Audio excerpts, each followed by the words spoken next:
The Council declares war on humanity, her only reply. Finally, the stars had always looked peaceful from the surface of Earth.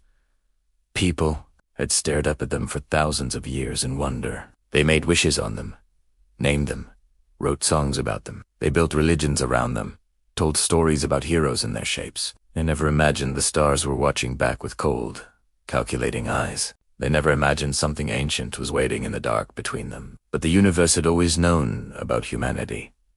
It had been cataloging them for a very long time, watching the fire, watching the cities, watching the atoms split, watching the first crude rockets punch through atmosphere with pure, stubborn hope. And not all of it was pleased with what it saw. Most of it, in fact, was afraid. There is a theory held among the oldest species of the galaxy. It is not written in any formal document. It is not discussed at council sessions or in diplomatic briefings. It is the kind of knowledge that passes between elders in quiet rooms. The theory goes like this. Every civilization, at some point, faces a test. Not a test of intelligence, not a test of technology. A test of what they choose to be when no one is watching, when the rules don't apply, and the cost of being good is very high. Most civilizations, given enough time, pass this test. They evolve past their worst impulses. They build systems that hold the darkness at bay. They become, in time, the kind of people worthy of the stars. Humanity had not been given enough time. That was the problem. That was what worried everyone who had been watching. The Galactic Council had existed for over 40,000 years. It was the oldest governing body in the known universe. It spanned 217 star systems. It counted among its members 89 distinct, intelligent species. It had survived wars, plagues, gravitational anomalies, and the death of 2 suns. It had navigated the collapse of the Brennan Confederacy without losing a single member world. It had brokered peace between the Kalahari and the Meketh. After 12 centuries of conflict, it had rebuilt entire ecosystems on 7 different planets. It had done extraordinary things, over extraordinary time. It had never, in all its long and storied history, faced anything quite like humanity. And it had certainly never, in 40,000 years of governance, been afraid. Until now. Now, the chamber where the council met was carved from a single massive asteroid. It had been shaped by the Voron people before humans had discovered fire, before they had agriculture, before they had cities, before they had writing. The Voron had already built starships when Earth was still mostly covered in ice. The chamber walls were embedded with crystals that hummed at frequencies too low to hear. The seats were arranged in a perfect inward spiral, oldest species at the very center. The Voron sat there now, their long silver fingers folded on the obsidian table. Elder Shalveth had presided over 400 council sessions in her long lifetime. She had gray at the tips of her fingers, which meant something reverent in Voron culture. She had seen civilizations rise and collapse from this very seat. She had signed 36 major treaties and outlived 7 of her own apprentices. She had never called an emergency assembly before today. Her voice was calm, as it always was. But her eyes betrayed something ancient and unsettled. The matter before this council, she said, is unprecedented. We have confirmed and reviewed first contact with the species designated human. They originate from a Class M world in the Orion Arm. 3rd orbit of a G-type star. They call their star the Sun. They call their world Earth. Both names are simple, almost aggressive in their plainness. In 312 of their years, they have spread to 11 separate worlds. They have colonized 3 moons and established mining operations. In 1 asteroid belt, they have built faster than light travel in less time than most species master fire. They have done this entirely without assistance, without contact, without guidance. They have done it alone. The chamber was silent. Every delegate sat perfectly still. The hum of the crystals seemed louder than usual. A delegate from the Kalahari Collective rose slowly from their seat. The Kalahari were a tall, insectoid people with 6 limbs and compound violet eyes. Their exoskeletons were the color of old amber in the chamber's cool blue light. They had joined the council 9,000 years ago. They were not known for dramatics or exaggeration. When the Kalahari said something alarming, the council listened closely. Elder Shalveth, the Kalahari delegate, said, voiced like dry paper, rustling in wind. We have reviewed the full behavioral profile of the human species. Our threat assessment team has worked for 2 standard years on this analysis. We find ourselves deeply concerned. The word concerned feels catastrophically insufficient. Another voice called out. That voice belonged to Admiral Garemuth of the Dusk Armada. The Dusk Armada was the military wing of the Council, vast and ancient. They had not fired a weapon in open conflict in over 6,000 years. Their fleet was maintained out of principle rather than any perceived immediate need. Gremuth was a heavy-set Vunari, with deep blue skin and 4 eyes, 2 sets stacked vertically. He stood without being recognized, which was itself a notable breach of protocol. Nobody asked him to sit back down. The human species is an anomaly, Gremuth said flatly. Their aggression indices are off every chart we have ever designed or used. Their conflict history is among the most violent we have ever catalogued in 40 millennia.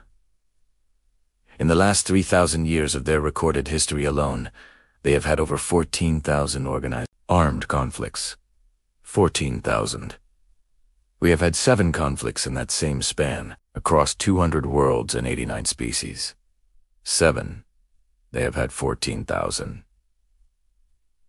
He let that number sit in the air of the chamber. A murmur rolled through the chamber like a slow and troubled wave. The Thari ambassador, small and bioluminescent, flickered with obvious anxiety. Blue-green rippled across her skin in the pattern that meant active distress.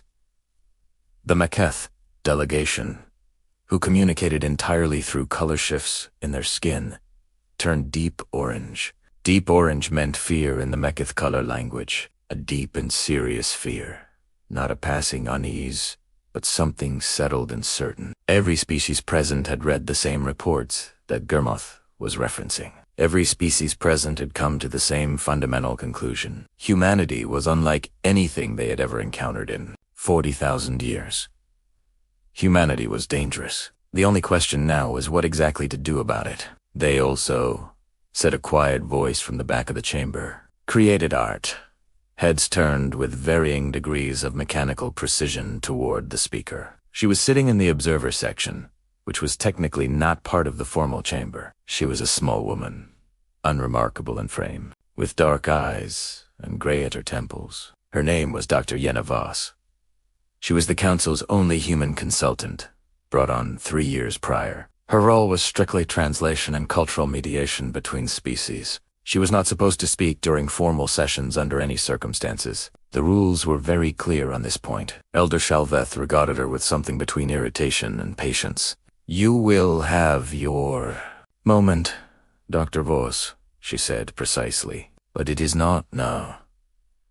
Yana sat back in her chair without argument. She folded her hands quietly in her lap. She looked out at the assembled might of galactic civilization. 89 species in one room, representing 40,000 years of accumulated history. A military fleet that could reduce planets to rubble without straining itself. Diplomatic resources that had resolved conflicts she couldn't even comprehend in scale. All of it arrayed, in teeth moment, against the question of what to do with humanity. She thought of Earth. She thought of her mother's kitchen and the smell of bread baking on winter mornings. She thought of her brother, who was a primary school teacher in Nairobi. He had always loved teaching. He had chosen it deliberately and joyfully. She thought of the billions of humans who had no idea this room existed at all, who were eating breakfast right now, arguing about politics, kissing their children goodbye. None of them knew.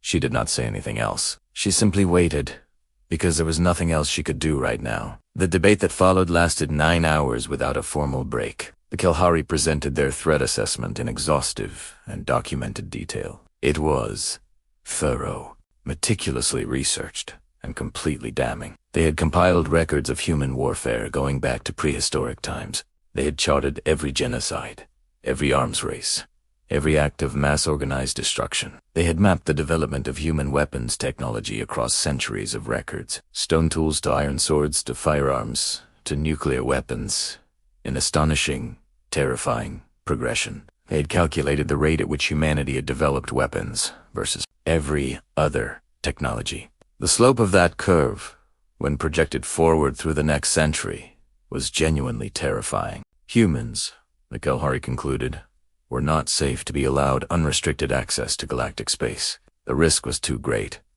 The precedent would be catastrophic. The mathematics were clear. The Dusk Armada presented their tactical analysis immediately after. Humanity currently had no weapons capable of threatening any significant Council warship. That, Admiral Gramoth acknowledged honestly, was the good news. The bad news was what the development timeline looked like when examined in full. 40 years ago, humans also had no functional FTL travel whatsoever. 30 years ago, they had no energy shielding technology of any kind. 20 years ago, they had no gravitational drives. Each of these technologies had taken other species centuries or full millennia to develop. Humans had done each one in decades. At their current rate of technological development, within a century they would be a military peer. Within 2 centuries, they might be a military superior to most Council members. We must act, Gramoth said quietly. While the option is still available to us, the window is narrower than we would like. It may already be narrower than we fully understand. The resolution was formally put forward by the Kalahari at the 7th hour of the session. It was simple and unambiguous in its implications. It called for the complete military quarantine of all human-controlled space. All 11 colonies to be placed under total blockade effective immediately. All FTL transit lanes leading to or from human systems to be mined and permanently sealed. Any human vessel crossing the designated boundary to be destroyed without prior warning. There would be no negotiations on this point, no exceptions, no grace period offered. And if that quarantine failed to fully contain human expansion within 50 standard years, the resolution authorized a full preemptive military strike against Earth itself, against the origin world of the human species, against every person living on it. There was a silence in the chamber that felt different from all the others that day. It had weight to it, a gravitational quality. Then, one by one, the delegates began to cast their votes. The Kalahari voted in favor, their collective agreement, immediate and unanimous. The Mekith, still flickering deep orange at the edges, voted in favor. The Vunari delegation voted in favor. The Thari voted in favor, their bioluminescence going pale and thin as they did so. 12 species voted in favor in unbroken succession. Then the Pel delegation, ancient and stone-faced and deliberate, abstained.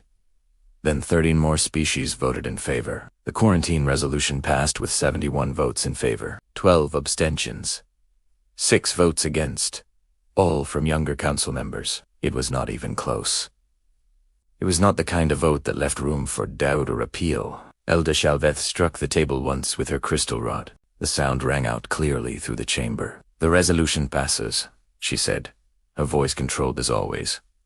"This council formally designates the human species as a Class 1 hazard to galactic stability. The Dusk Armada is authorized to begin quarantine preparations immediately. Let the record show that humanity has been given no voice in this decision. They will be informed through official diplomatic channels. That communication will be transmitted within the standard cycle." She paused. "Does any delegate wish to make a final statement before we adjourn?" In the observer section, Dr. Yenna Voss raised her hand. Elder Shalveth looked at her for a long, measuring moment.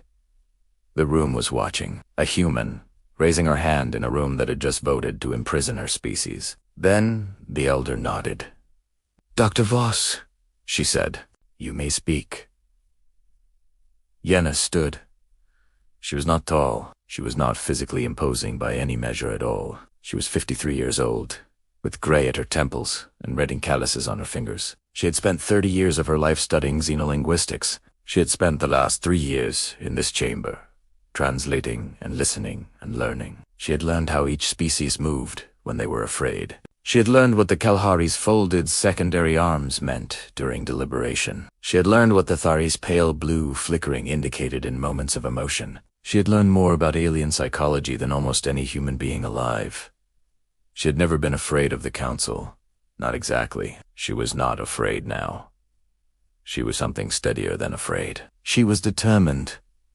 "Thank you, Elder Shalveth," she said. Her voice carried clearly through the chamber without strain. She had learned to project it for large rooms a very long time ago. I want to make sure I understand the resolution correctly before I speak. The Council has determined that humans are too dangerous to be free in galactic space. The solution that has been voted upon is to cage us within our own systems. If the cage doesn't hold within 50 years, the backup solution is to destroy us entirely. Is that an accurate summary of what this body has decided today? Elda Shalveth inclined her head with careful precision. That is an accurate summary, Dr. Voss. Yenna nodded slowly. Then I would like to tell you something about humanity, she said. Not the wars. You have covered those thoroughly and in great detail. Not the weapons programs. The Admiral has catalogued those with real comprehensiveness. I want to tell you about why we fight.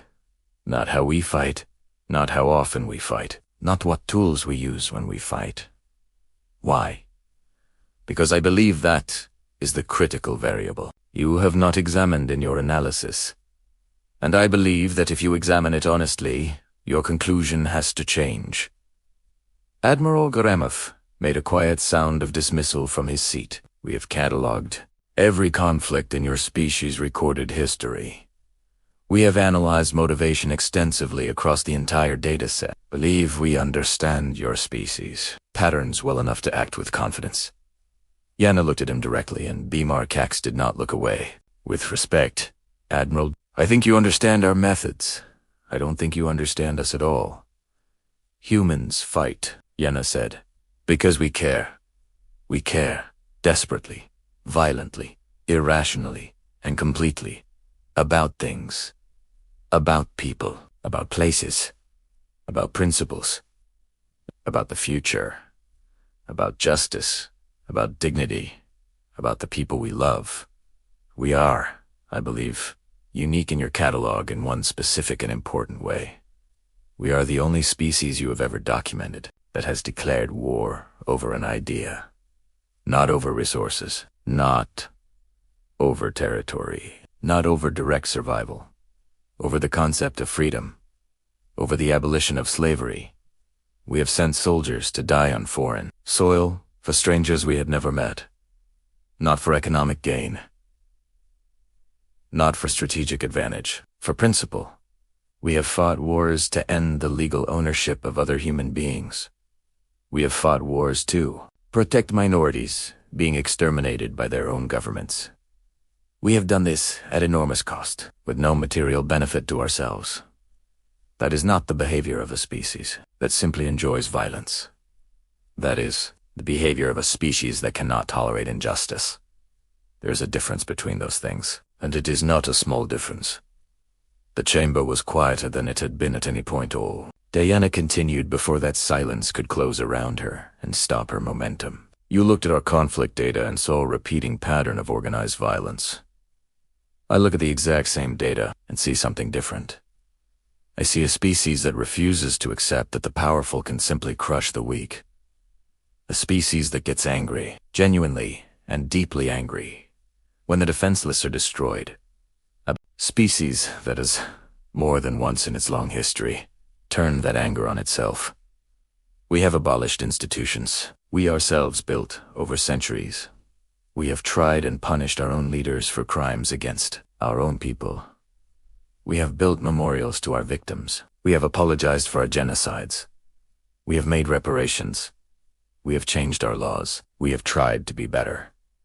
No species does any of that unless it genuinely believes in something greater than itself. No species dismantles its own systems of oppression unless it holds a value beyond some. We call that value in various forms across our many cultures. Justice. You should factor that into your threat assessment. Gurmoth leaned forward in his seat with 4 eyes fixed on her. These are compelling words, Dr. Voss, he said, but words do not reduce the kill counts in your historical record. Words do not explain the weapons tests we have detected in your outer system. Words do not slow the rate at which your species arms itself against perceived threats. We are not judging your intentions. We are judging your capabilities and your trajectory. Yenna met his 4-eyed gaze and did not look away from it. No, she said simply. They don't change any of that. You're right. The context changes how you interpret all of it. And you have judged us without the most important context of all. You have judged us for being dangerous. You have not asked why we became this way. She reached into her jacket and produced a small projection device. She had carried it into every session for 3 years. Waiting for a moment like this, she placed it carefully on the table in front of a seat. It projected a holographic image into the air above the center of the chamber. It showed Earth from orbit. The real Earth, full and cloud-wrapped and heartbreakingly blue against the dark of space, lit from one side by sunlight, the other trailing off into soft shadow and stars. There was a sound somewhere in the chamber, a collective involuntary intake of breath from multiple species simultaneously. It was not what any of them had expected. That is my world, Yenna said. 8 billion people live on that surface right now. As we speak, another 400 million live across our 11 colonies in various systems. Most of them are not soldiers. Most of them have never been soldiers. Most of them are farmers, teachers, doctors, engineers, artists, parents, children. Most of them have never held a weapon in their lives. Most of them went to bed last night worrying about the same things all conscious beings worry about: their children's health, their aging parents, their work, their friendships, their futures. They do not know this chamber exists. They do not know you. I've been watching them for decades. They do not know that today. While they went about their ordinary lives, the most powerful governing body in the galaxy voted on whether they should live or die. I want you to remember that as you implement whatever comes next. Every line item in your quarantine resolution is a real person. Every projected casualty in your failure scenario is someone's child. The image of Earth rotated slowly above them. Cloud systems drifted across continents in real time. Oceans caught the light and held it. A few delegates looked away from the image. The Thari ambassador did not look away at all. Her bioluminescence had shifted to a color Yenna hadn't seen before on any Thari. Not the anxious blue-green from earlier in the session. Something softer and more complicated that she had no name for yet. Yenna let them look for a long moment before she continued. You are afraid of us because we are violent, she said. I understand that completely. Our record is difficult to argue with. But I want to ask every species in this chamber a genuine question. How did you survive? Not as a civilization, as a species. How did your ancestors make it from their first shelter to their first fire? From their first fire to their first city? From their first city to their first spaceship? You faced predators. You faced disease. You faced resource scarcity and starvation. You faced each other, because every sentient species eventually faces itself. You survived because you were tough enough to survive. The universe does not produce gentle apex predators. It produces apex predators, and some of them eventually build starships. Every species in this room had to be dangerous enough to survive long enough to become civilized. We are simply more honest about what we are. We have not yet learned to be ashamed of our survival instinct. Perhaps we should. Perhaps we will. But we have not yet had the luxury of safety that makes that shame possible. Admiral Guramoth straightened in his seat. The distinction you are drawing, he said carefully, is between savagery and civilization. You are arguing that humanity is in an earlier developmental stage. That given adequate time, you will develop the restraint and governance we have achieved. My concern, Dr. Voss, is the time between this moment and that future stage. 6,000 years ago, my species was also capable of great and terrible violence. We chose to develop differently. We chose governance over conquest. We chose law over force. We channeled our nature into culture and science and art. We have not fought a major war in 6,000 years. That choice is what makes us fit to govern this council. Can humanity make that choice? Can humanity make it quickly enough to matter before the damage is irreversible? No, Yenna said honestly. Not quickly. Certainly not without help. But I want to point out something about your 6,000 years of peace, Admiral. You achieved it from a position of security. You had a council. You had treaties. You had mutual defense agreements. You had allies. You had neighbors who had agreed to the same rules you lived by. You had a framework that made peace the rational and rewarded choice. Humanity has been completely alone in the universe. We have faced every threat the universe offered us with no allies whatsoever. Every disease, every natural disaster, every asteroid strike, every climate crisis we faced alone. Every war we have ever fought, we fought because there was no one else to appeal to. No higher authority. No council. No armada to call for aid or protection. Just us, and whatever came at us out of the dark. We are not violent because we are evil, Admiral. We are hardened because we had no choice but to become hardened. We are dangerous because danger was all we were ever given. Now you know we exist. Now we know you exist. The question is not whether we can change. The question is whether you will. Give us a reason to.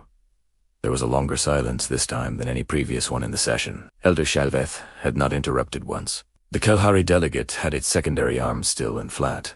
The thinking posture. Yana noticed these things. She had spent 3 years in this room learning to read it. I want to tell you about a woman named Irena Sendler. Yana said. Her voice was quieter now, more careful with each word. She lived on Earth during one of our worst conflicts. About 80 years ago, a government had decided to systematically murder an entire population of its own citizens. Millions of people. For the reason that they existed and were different. Irena was not a soldier. She had no political power. She had no weapons. She was a social worker in a city, under brutal military occupation. She had access to a sealed ghetto. Over 400,000 people were being starved. She decided, alone, to do something about it. She began smuggling children out of the ghetto. She carried infants in toolboxers lined with soft cloth to keep them quiet. She hid toddlers under potato sacks in the back of a truck. She sedated babies so they would not cry at the checkpoints and give her away. She bribed guards with everything she had. She forged documents. She recruited helpers. She kept every child's name written on cigarette papers and hidden in a jar. She buried that jar in her neighbor's garden, so that after the war, if the children survived, they could be found, so that they would know who they were and where they came from. She saved 2,500 children. She was eventually caught by the occupation force. She was tortured for months. They broke her feet and her legs and multiple bones in her hands. They were trying to get her to name her network of helpers. She never gave a single name. She was sentenced to death. She was rescued from execution by her resistance network on the morning she was to die. She went back to work immediately. She kept working until the war ended. After the war ended, she dug up the jar. She spent the rest of her long life trying to reunite those children with any surviving family. Most of them had none. She became their family.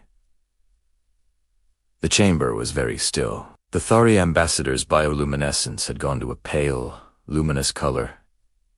Yenna had no name for. The Kalhari delegate had all 6 of its limbs pulled close to its body. That was the posture Yenna had learned the Kalhari take when they are moved by something.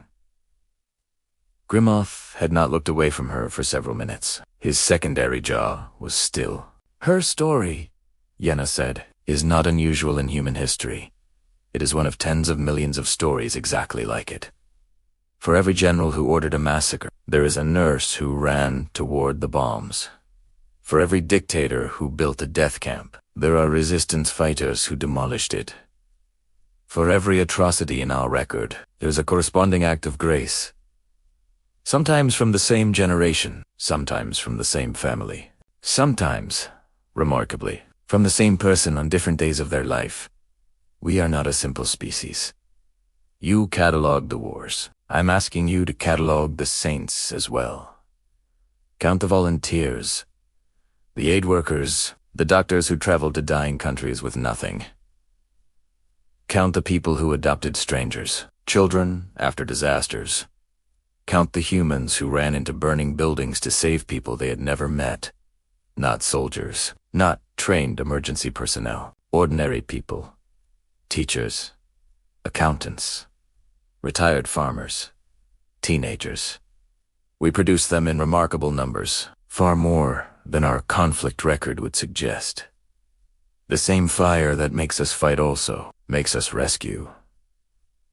The same stubbornness that makes us wage war also makes us refuse to leave the wounded.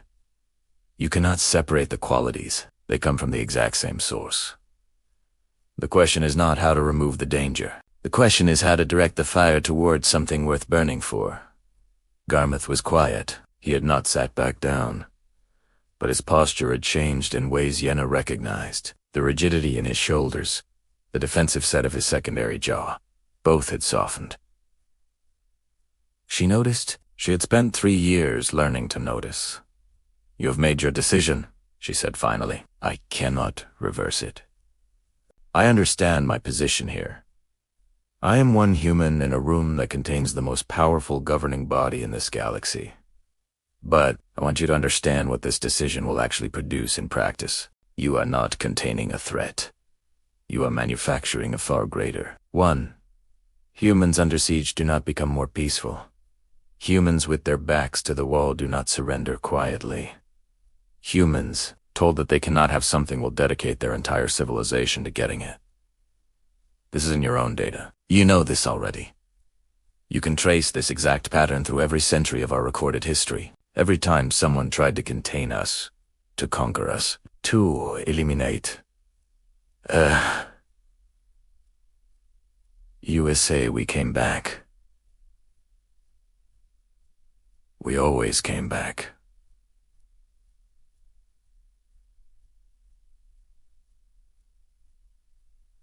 Not out of malice, out of something you may not have a precise word for. We have several words for it in various languages. We call it stubbornness. We call it resilience. We call it hope. We call it the refusal to accept that the story is already finished. There's not a quality that responds well to cages. She paused and let that sit. "I have a request," she said. "Not a demand. I am not in any position to demand anything here. A request made with as much honesty as I can manage. Before you implement the quarantine, before the Armada moves into position, give humanity a seat at this table. Let us join the Council. Not as a threat being managed, not as a problem being contained. As a member. Give us the chance to demonstrate what we are when we have allies. When we have security. When we are not alone against the universe. You have never seen humanity at peace. Because we have never had peace. Not real peace. Not the kind your 6,000 years of stability represents. We have had truces, ceasefire agreements, uneasy and fragile equilibriums. We have never had the kind of settled safety that allows a species to truly settle. Give us that, and I believe you will be very surprised by what we become. The vote on council membership for humanity was not on the agenda, but Elder Shalveth called for a motion anyway, which surprised the chamber. The Kelhari voted no immediately. The Vunari delegation split evenly. The Meketh, still with traces of orange in their skin, voted yes. The Pel, who had abstained on the quarantine, voted yes. 6 species voted yes. 19 voted no. The motion failed. It was expected, but something else happened in those voting moments that was harder to quantify. Something in the room had shifted from what it had been 3 hours earlier. Yenna could feel it, the way you feel a change in pressure before a storm arrives. She sat back down. The session was called to close shortly afterward. The council would begin quarantine preparations within the standard cycle. She had 3 days before a transport window to Earth. 3 days to figure out how to explain this to people who hadn't known it was coming. She spent those 3 days writing in her quarters, 12 and 14 hours at a stretch, barely stopping to eat. She wrote accounts of everything she had seen in that chamber, every day, for 3 years. Every argument, every vote, every face, every moment of fear and uncertainty and occasional wonder. She wrote about Grimmoth's fear, because she recognized it clearly for what it was. She wrote about the Thari delegate's strange, nameless color, She wrote about Elder Shalveth's 40,000 dear patients, which she had come to respect. She wrote about the Kelhari and their thorough, relentless, honest terror of what humanity represented. She wrote about the Pel, who had abstained twice, and what pattern that might represent. She did not know what would happen next. She did not know if her writing would ultimately matter to anyone. But she wrote it all down, because that is what humans do. They record things. They bear witness to what happens. They pass what they know to the next person, and the next, and the next. They believe in the future, even when the future looks very dark. The ship that carried her back was a council vessel, a courtesy she genuinely appreciated. The pilot was a Vunari named Sech, who had flown her before on earlier visits. Sech was quiet by nature and by profession, and she had learned to respect that. As they cleared the asteroid belt and set course for the transit point, he turned to her. "What you said in the chamber," Sech said. "The story about the woman with the jar buried in the garden. Was that true?" "Exactly as you told it." "Yes," Yenna said. Sech processed this in silence for a moment. "My people have a word," he said after a while, "roughly translated into your language. It means the cost of love, the specific pain that comes from caring about something enough to suffer for it. We consider it a burden, an unavoidable side effect of deep attachment. Something to be managed carefully so it does not become destructive. I am not certain we have a word for choosing it willingly. For seeking out the suffering because the thing you love is worth the cost. We may need to develop one, or borrow one from you." Yena smiled. It was a tired smile, worn at the edges. "We have a few options to choose from," she said. "We've had a lot of time to think about it." Earth received the Council's formal communication for days after she landed. It was delivered simultaneously to the United Earth government, all 11 colonies, and every registered news network in human space. The Council's message was formal, measured, and very carefully worded. It outlined the quarantine in full and precise detail. It described the designated boundaries with geometric precision. It outlined the consequences of crossing them in language that left no room for misinterpretation. It was signed by Elder Shalveth and countersigned by 86 of the 89 member species. By any honest definition, it was a declaration of war against all of humanity. The human response took 72 hours. The United Earth government convened an emergency session of the full assembly. 412 delegates from every corner of human space joined the live transmission. Yenna testified for 6 hours straight without stopping. She told them everything she had seen and heard across 3 years in that chamber. The debates that followed were fierce, passionate, and sometimes very ugly. There were voices calling for immediate military acceleration. There were voices calling for total compliance with the quarantine terms.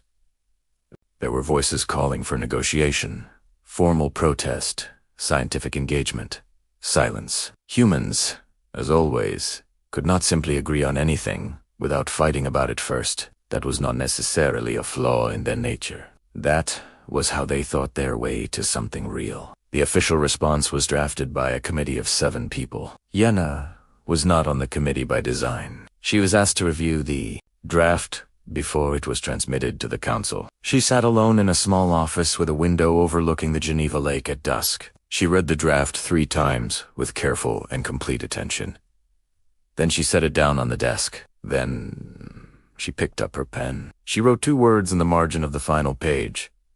She handed it back without explanation. She went to find somewhere quiet to sleep. The response was transmitted to the Galactic Council 6 hours later. It was considerably shorter than the Council's declaration. It was, in its entirety, as follows. To the Galactic Council. We acknowledge your communication. We acknowledge the resolution you have passed. We acknowledge the authority you hold within the systems under your governance. We do not acknowledge your authority over us, our worlds, or our people. We will not comply with the quarantine. Our people will continue to travel, to explore, and to build.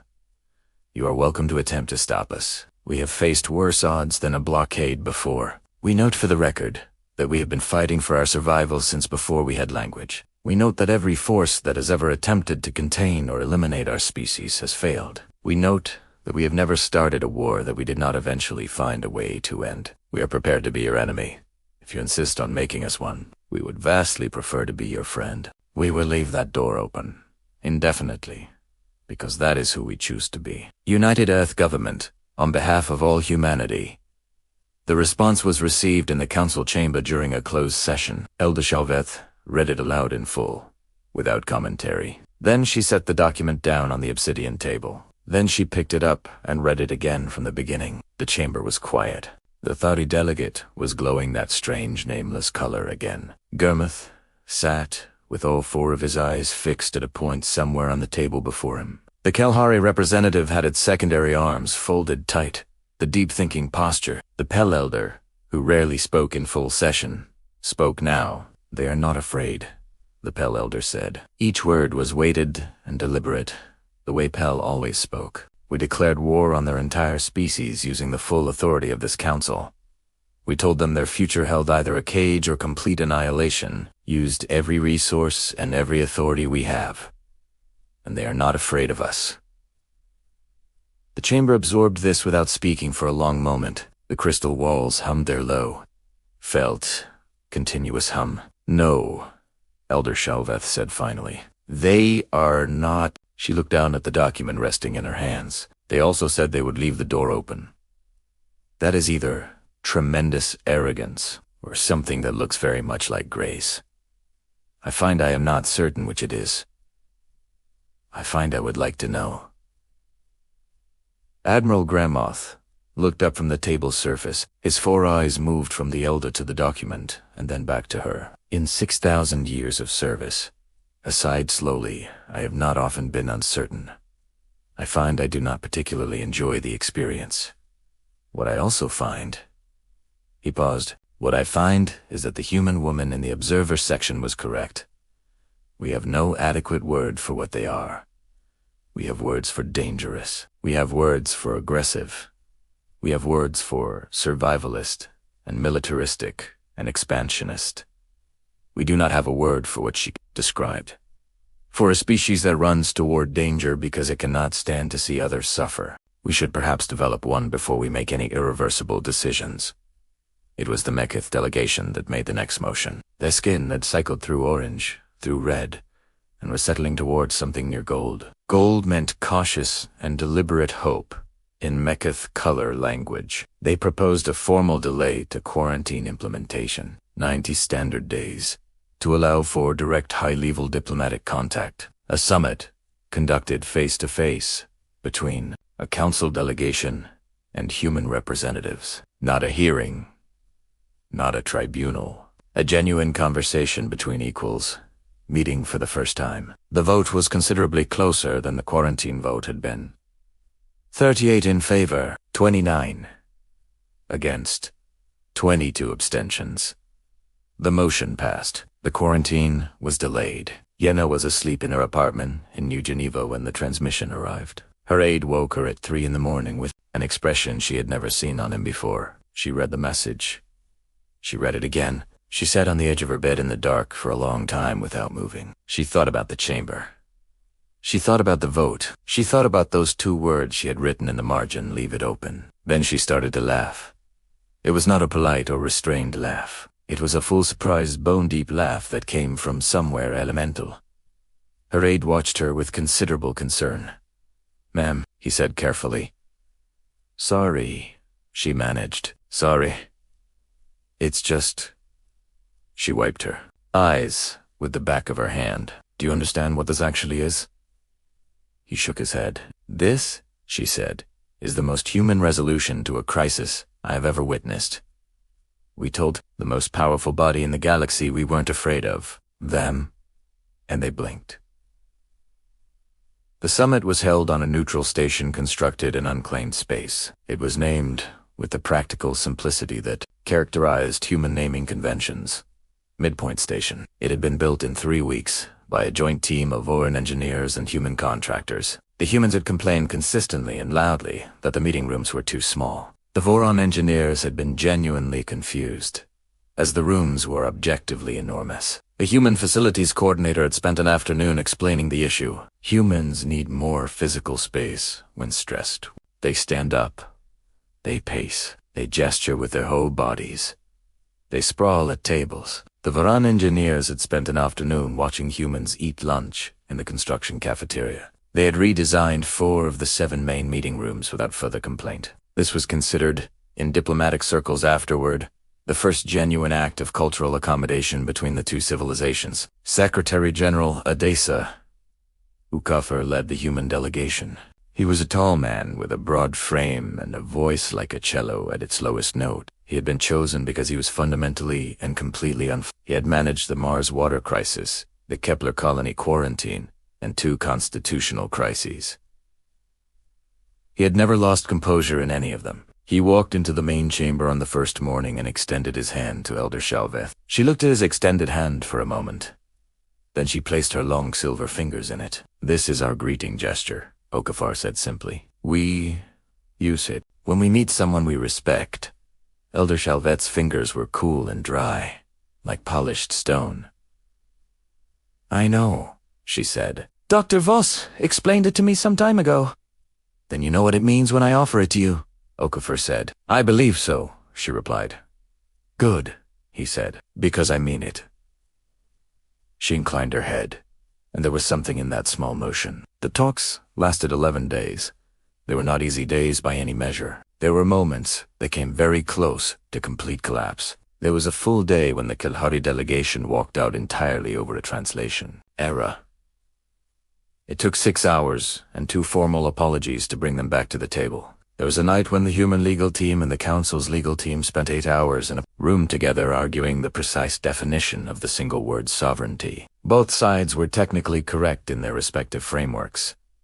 Neither would yield to the other's definition. They eventually coined a new word together that satisfied both interpretations. That word is now used in 4 separate council treaties. There was a moment on day 7 when a junior human diplomat, exhausted and frustrated, told a Vunari senior attached to do something anatomically creative. The phrase did not translate directly into Vunari. The attache's translation system rendered it as, "Please consider a geometric alternative."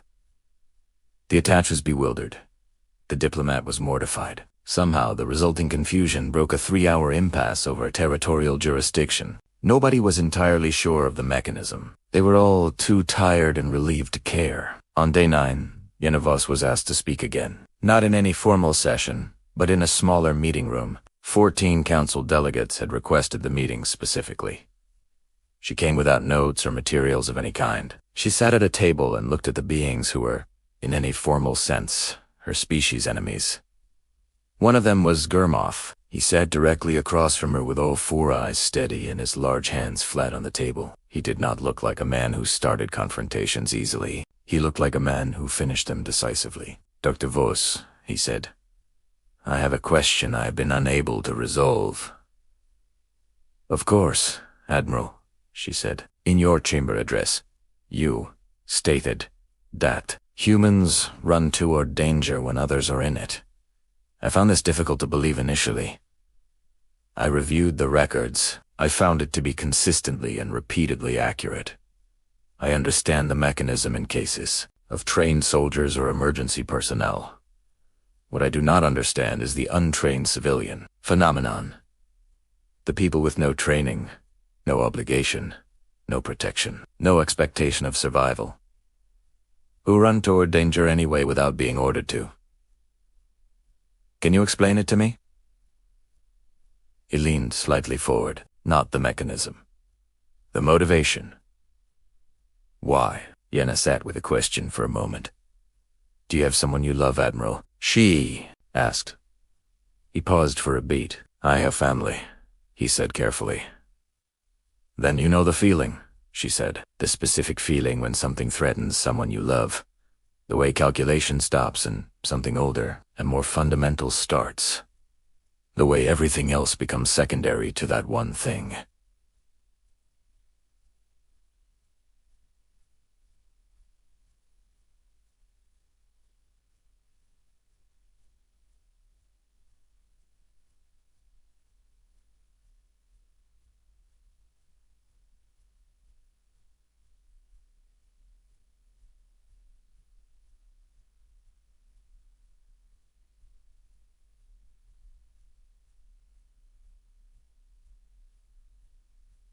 away everything else. That describes a specific relationship, he said. What you are describing is strangers.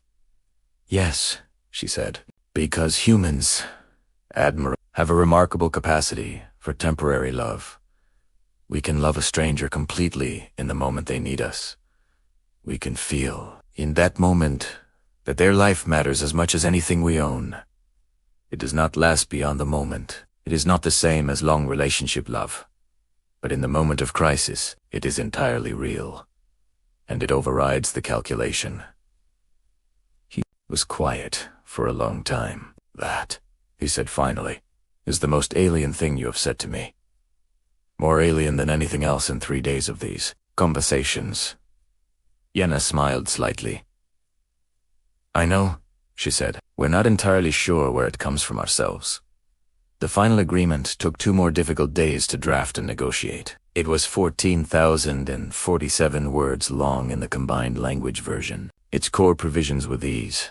Humanity would be granted observer status at the Galactic Council. They would have the right to petition for full membership within 50 standard years. All quarantine preparations would be suspended permanently. A joint commission would oversee human expansion into unclaimed systems. Human military development would operate under a mutual transparency framework. In exchange, human vessels would contribute to Council peacekeeping operations in 3 disputed systems, and the Council would fund, for the first time in its 40,000-year history, a full xenanthropological study of humanity. Not a threat assessment. Not a containment analysis. Not a risk profile. A genuine study conducted with the same rigor the Council applied to any new species, to understand what humans were, in their entirety, to know them as they actually were. Yenna sat in the back corner of the signing room. She was not in any of the formal photographs. Secretary General Okafor and Elder Shelveth stood in those, as was appropriate.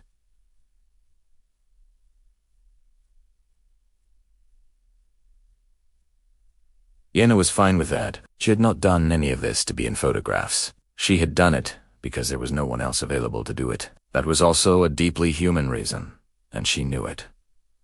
There would be a dinner that evening. Both delegations had agreed to it as a gesture of good faith. It was the first shared meal between humanity and the Council. The catering had been a minor diplomatic crisis in itself. Humans eat a staggering variety of things. The Council's food synthesis team had been briefed for 2 weeks. They had produced 47 dishes representing different human culinary traditions. They had also produced their own foods, translated for human digestion. The dinner lasted 4 hours. Nobody negotiated anything. They just ate and talked. Yenna found herself sitting next to the Thari ambassador. The Thari were the smallest species at the table, barely waist height to a human. Their bioluminescence cycled gently in the warm light of the dining room. You spoke of saints, the Thori said. Their voice was like wind chimes in a light breeze. I have been thinking about that word since you used it. In our language, we have no direct equivalent. The closest word we have translates roughly as one who burns with purpose. Someone who has found the thing worth being consumed by. Think perhaps your saints are that. People who found something worth burning for. Yenna thought about Irena Sendler and her jar. Yes, she said. I think that's exactly it. The Thari flickered in a color Yenna was beginning to recognize. That strange, soft, nameless color. We have been afraid of your species for a long time, the Thari said quietly. I think perhaps we have been afraid of the wrong thing. We were afraid of your fire. We did not consider what you burn it for. Yenna didn't have an answer for that. She just nodded, and they sat together in companionable quiet for a while. 2 very different kinds of being, sharing food, sharing space, beginning, in the smallest possible way, to know each other. Afterward, walking back through the station's long corridors alone, she passed Gramath. He was walking in the opposite direction toward the Armada's departure bay. He stopped when he saw her. She stopped.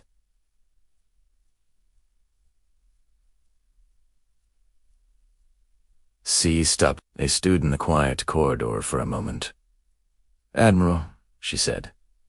Dr. Voss, he said. He appeared to be deciding something. Then he reached out one of his large blue hands, with the palm facing upward, not the way humans shake hands. The Vunari gesture, she knew, was different in its specific meaning. It meant, I give you this without reservation. She placed her hand in his. His grip was deliberate and measured. He was much stronger than her, and he was clearly being careful. I reviewed the full record on Irena Sendler, he said, after your first address in the chamber. I read everything that was documented about her and what she did. The full account. He paused.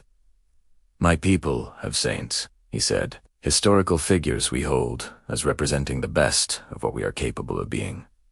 They are ancient, distant, mostly mythological in character now. I am not sure we have produced one in living memory. I am not sure we have been in circumstances that required one. Your species, he said slowly, seems to produce them routinely, under the worst circumstances, almost as if the worst circumstances are precisely what produces them. He released her hand. What? How why? She watched him go down the long corridor until the curve of the station hid him. She stood there for a long while after he was gone. She thought about Irena Sendler and her jar of cigarette papers in a garden. She thought about her brother teaching children in Nairobi this morning. She thought about 8 billion people who had woken up today not knowing how close it had been, not knowing what had been nearly decided in rooms they had never heard of, not knowing that something old and powerful and afraid had looked at their world, had looked at all of them with fear and a kind of terrible respect, had almost decided to end them. Not knowing that someone had stood up in a room full of 40,000 years of history and told the truth about who they were. The whole truth, all of it. The wars and the saints together, not knowing any of it. They were extraordinary in their ordinary ignorance. They were magnificent. She thought about what came next. There would be more struggles. There were always more struggles with humanity involved. The Council would test the agreement's limits. Humans would push against its boundaries. There would be incidents, misunderstandings, provocations, and crises. There would be moments when the whole fragile construction seemed ready to fall apart. That was the nature of things between people who did not understand each other yet. That was the nature of beginning something genuinely new. And it was. Beginning. She was certain of that. She started walking. She had reports to write, messages to send, a call to make to her brother. She had work to do, as humans always did. The universe had declared war on humanity, and humanity had said, "You have our attention. Now let's figure out something better together." She started walking. She had reports to write, messages to send, a call to make to her brother. She had work to do, as humans always did.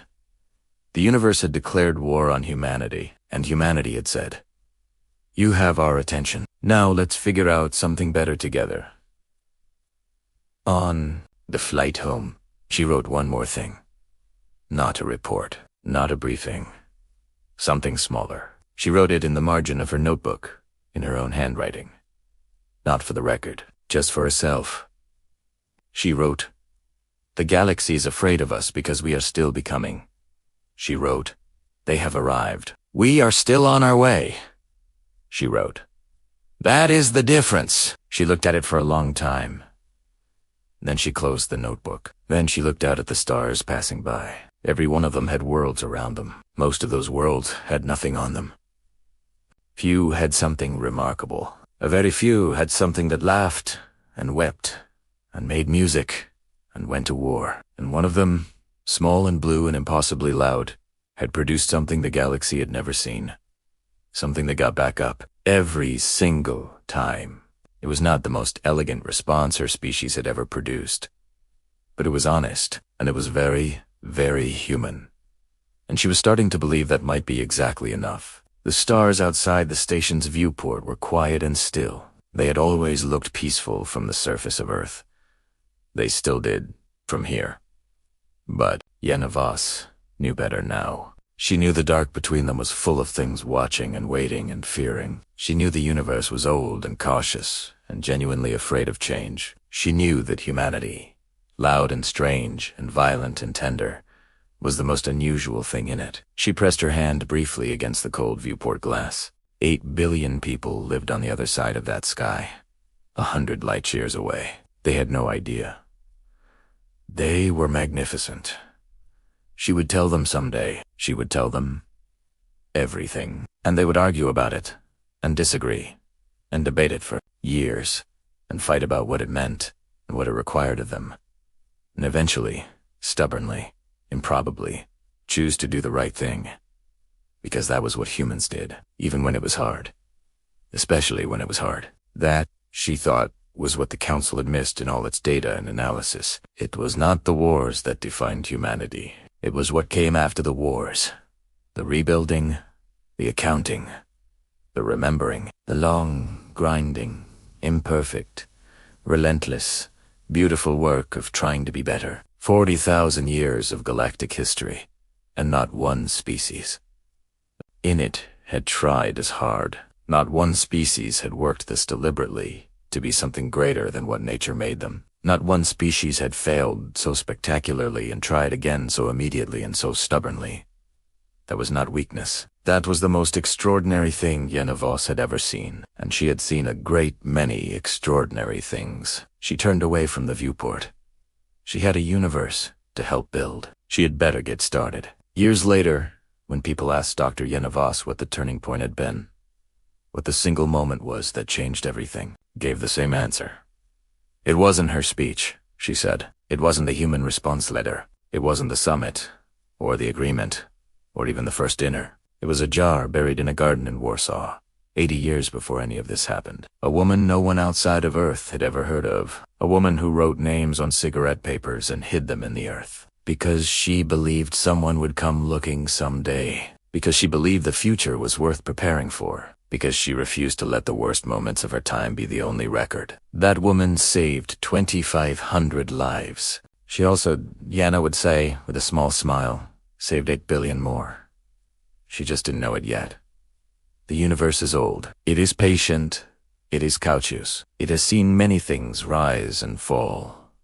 It has learned over langage to be careful, to be slow, to be deliberate. But every once in a while, something appears in the dark that does not follow the rules. Something that moves too fast and cares too much and refuses to stay contained. Something that builds a fire and then hands it to strangers. Something that names the stars and then goes to find them. Something that fails and grieves and then gets up and tries again. The galaxy had been afraid of humanity for a very long time. It turned out they had been afraid of the right thing. They just hadn't understood what it meant yet. Humanity was not the darkness.